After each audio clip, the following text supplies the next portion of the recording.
Good morning, everyone. Today we are going to be reading another book, and it is actually about Lexington, Kentucky. So it's going to be pretty cool because the book is about someone who is famous, and he's from Lexington, Kentucky. So it's someone who's from where we're from. So this book is called Perfect Timing: How Isaac Murphy Became One of the World's Greatest Jockeys. So I want you to think for a second, looking at the cover, if you don't know what a jockey is, using our context clues and looking at the things that are on the book, what do you think that a jockey is?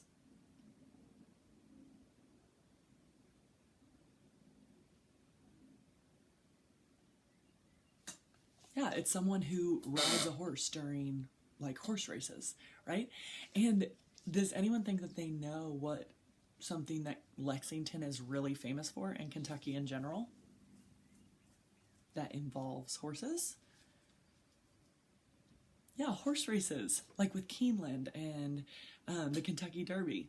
Yeah, so this book is actually about one of the most famous jockeys that came from Lexington, and his name was Isaac Murphy. So this is by Patsy B. Trollinger, and as we read this, I want you guys to be focusing on what Isaac Murphy needed to focus on most during his life. So this whole book is about Isaac's whole entire life, from the moment that he was born until the moment that he died. And so I want you to think about what were the things that were most important to him, and also what were some of the things that he really had to focus on when he was training to become a jockey. Okay, so let's go. Perfect timing.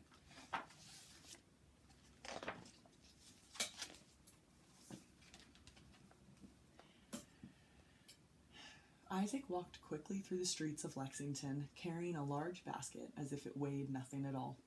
He was short for a boy of 12, but strong. His arms had grown used to the heavy work that he did for his mother's laundry business, carrying water, setting up wash tubs, delivering finished loads of laundry. His grandparents had been slaves, and now Isaac was free, but Kentucky had very few schools for black students. He spent every day working with his mother. On that spring day in 1873, Isaac made a delivery to Owens' house at the perfect time.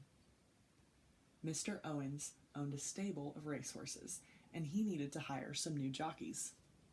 The strong boy behind the laundry basket was just the right size for riding. Mr. Owens asked a question.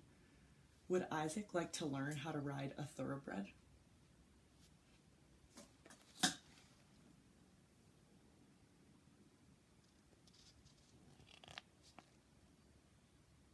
So there he is carrying his laundry basket over to the racehorses here with Mr. Owens.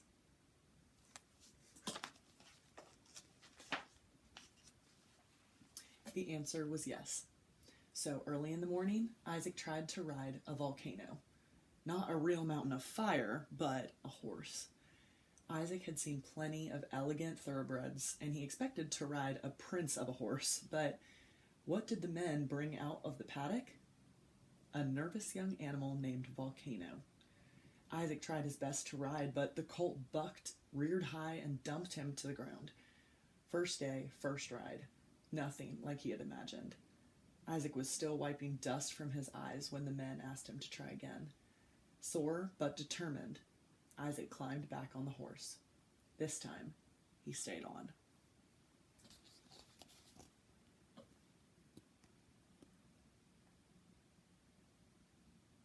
So Isaac failed the first time that he got on the horse. What did he do? Did he let that cause him to give up?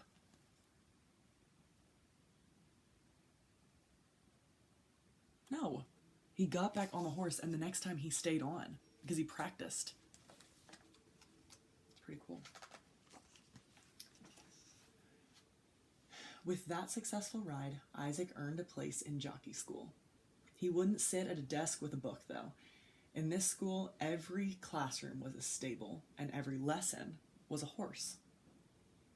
One man was his teacher, boss, and friend, Eli Jordan, the trainer. Eli's job was to teach thoroughbreds and jockeys how to win races. Inside the barn, Eli explained that how to feed and groom the horses. Outside on the practice track, he used one word more than any other: pace. Who thinks they know why the word pace was so important when it came to horses? Think about what the definition of pace is.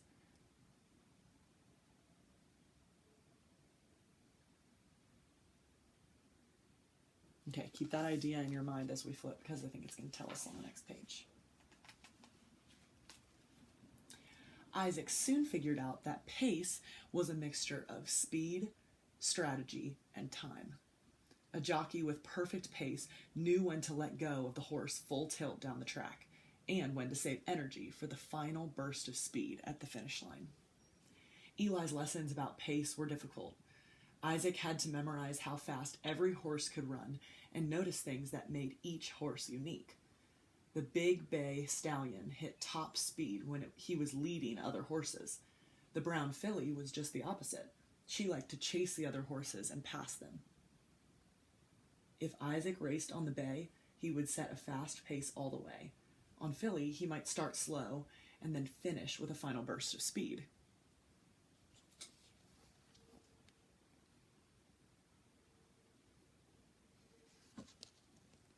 So as he was training, he realized that every single horse was different, and he had to change the way that he practiced and the way that he rode based on the horse. I feel like that would be really hard. Some of Isaac's best lessons came at coffee time, when the older jockeys sat on the bales of hay swapping stories. One man described a racetrack with a dangerous low spot at the quarter-mile mark. Another man bragged about urging a lazy horse to victory in a rainstorm. During 2 years of jockey school, Isaac listened and remembered. Finally, he was ready to race. So Isaac sat and practiced and trained for 2 years before even racing in a competition. I'd say that takes some patience. I don't know if I've ever waited that long, like if I played sports or something. On the morning of his first race, Isaac carefully buttoned the bright yellow shirt Eli brought to him. The silk racing shirt and matching cap announced that Isaac was a real jockey. At the starting line, he became part of a patchwork of colors, each representing a different stable. Isaac focused on one small piece of red, the starter's flag.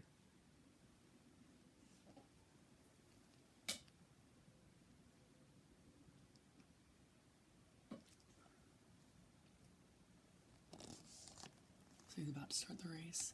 Up here we've got the starter and his flag. I want you guys to predict what's going to happen. So he's been training for 2 years, and now he's going to start his first race. What do you guys think is going to happen?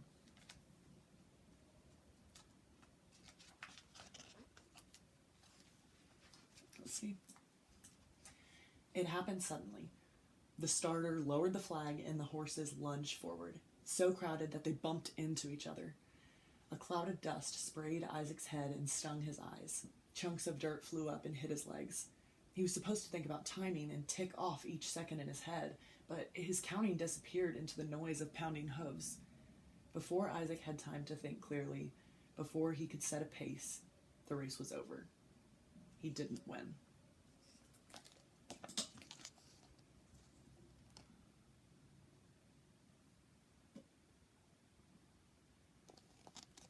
Look, there he is there in the back. It's his first race after training for 2 years, and he didn't win. But remembering what he did before when he fell off the horse the first time, he didn't give up and he got back on, and then he stayed on. So do you think that he's going to give up, or do you think that he's going to try again?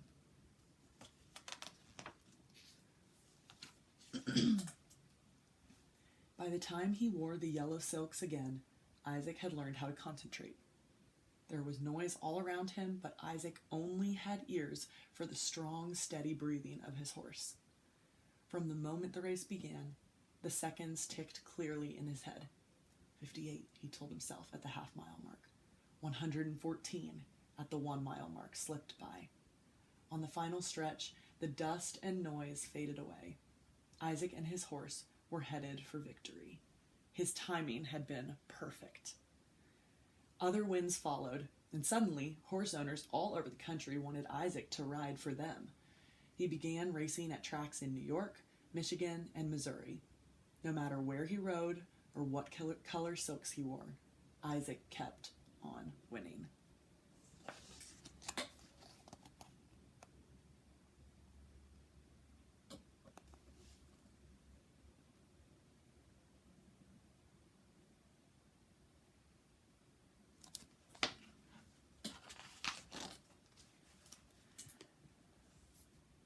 But Isaac became famous, but it didn't change who he was. He had rules for himself that were firm. No cheating, no fighting, no swearing. And he rode every race, large or small, as if it was the most important one of his life.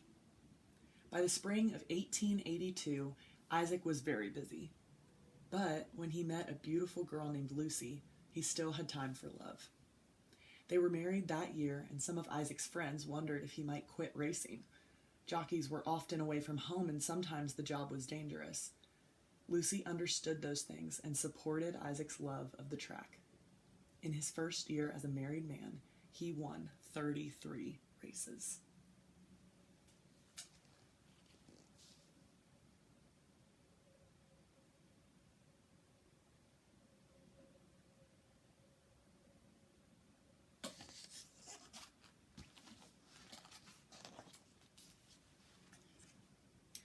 During the first few years, Isaac won a lot of important races.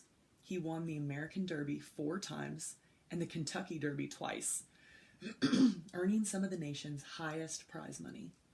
By 1890, some people believed that he was unbeatable.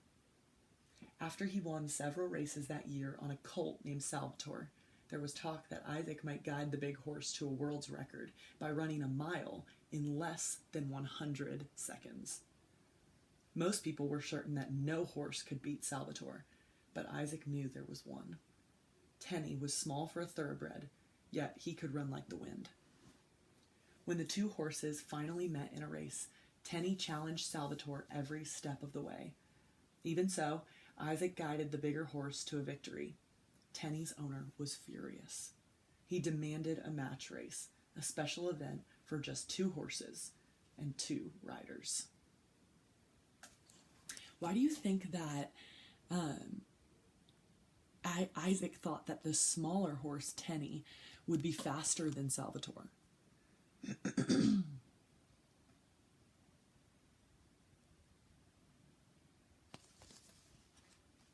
It's because he had less weight to carry, right? He was able to go quicker because of that. But because Isaac was such a good jockey and he was so good at timing himself and having perfect timing and perfect pace, he was able to beat the smaller horse even though he had a bigger one. That shows how awesome he was. 40,000 people overflowed the grandstand on Coney Island that June day. The 2 riders could not have been more different. Isaac believed that a jockey should look dignified, so he stayed cool and calm in the saddle. Snapper Garrison, the other jockey, had the riding style of a wild man. He constantly flailed the reins. At the drop of the flag, Snapper forced Tenny to bolt from the starting line. Moments later, Isaac moved Salvatore out front. Seconds ticked away, but Snapper pushed Tenny past them again. It was the last quarter mile when Isaac and Salvatore regained the lead. The crowd went wild. The finish line was in sight when Isaac heard the determined hoofbeats of Tenny. The small horse had not given up. Isaac leaned forward, encouraging Salvatore.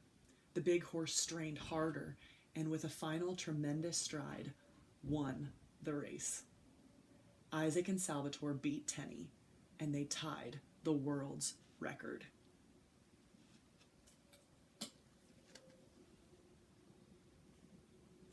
Why do you think that it was important to Isaac that he stayed dignified and calm and cool on top of the horse, whereas the other Jockey was wild and flailing around.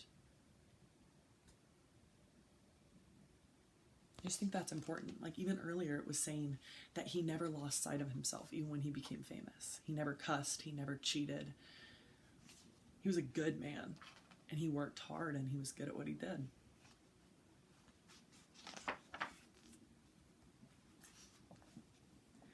That win gave Isaac a reputation as the best jockey in the history of horse racing. His fame grew even more when he won the Kentucky Derby for the third time.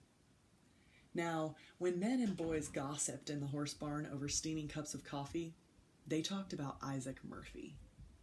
Isaac continued to win races for 6 years after the Salvatore Tenney match, but as he got older, the racing began to affect his health. Every spring, Isaac had to go on a diet to lose weight. A jockey wasn't supposed to weigh more than 110 pounds during racing season. Anything extra would put a strain on the horse. Sometimes, after a winter of rest and good food, Isaac had to lose 20 pounds or more. He was so determined to continue riding that he tried to lose weight too quickly. 1 cold biscuit for breakfast and a hot cup of coffee for lunch. That was all that he would eat. After he fainted one day in the horse barn, a doctor warned him that he had to be more careful. Isaac listened to the advice, but found it hard to change old habits.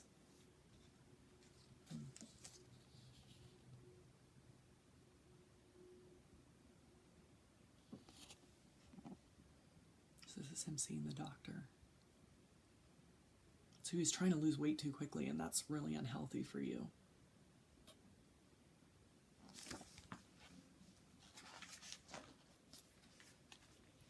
In the fall of 1895, Isaac was hired to ride a horse named Tupto, who often finished last. With Isaac in the saddle, Tupto won. That turned out to be Isaac's final race. The following spring, he went on another crash diet and became so weak that he contracted pneumonia.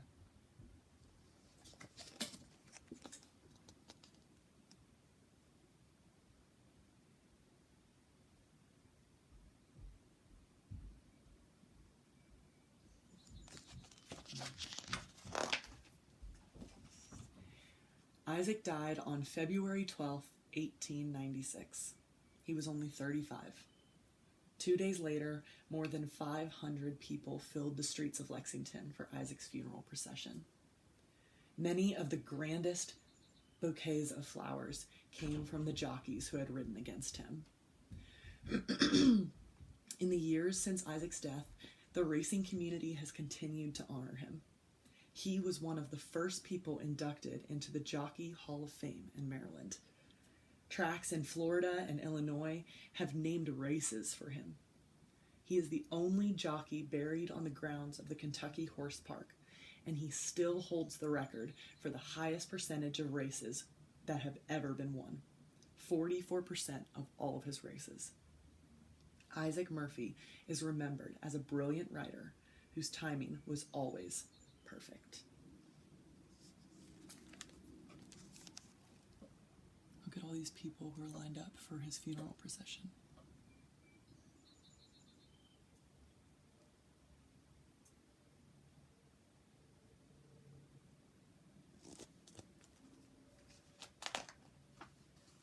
The end. So, I want you to think back, and I want you to try and remember the beginning of Isaac's horse racing. What was the first thing that happened the first time he got on a horse? He fell off, right? He fell off his first horse he ever got on. And then he didn't give up, and he got back on the horse, and he kept practicing, and he stayed on. And what happened the first time that he was in a race? He'd been practicing for 2 years. And then the first time he was in a race, what happened? He lost. His first race ever, and he lost. And yet when he died, he was in the Hall of Fame of jockeys. He had horse races that were named after him. The people who rode against him brought him bouquets of flowers at his funeral because everyone respected him and he was so good. Yeah. So, thinking about that, what do you think that the theme could be for this? The central message, what do you think that could be for this book?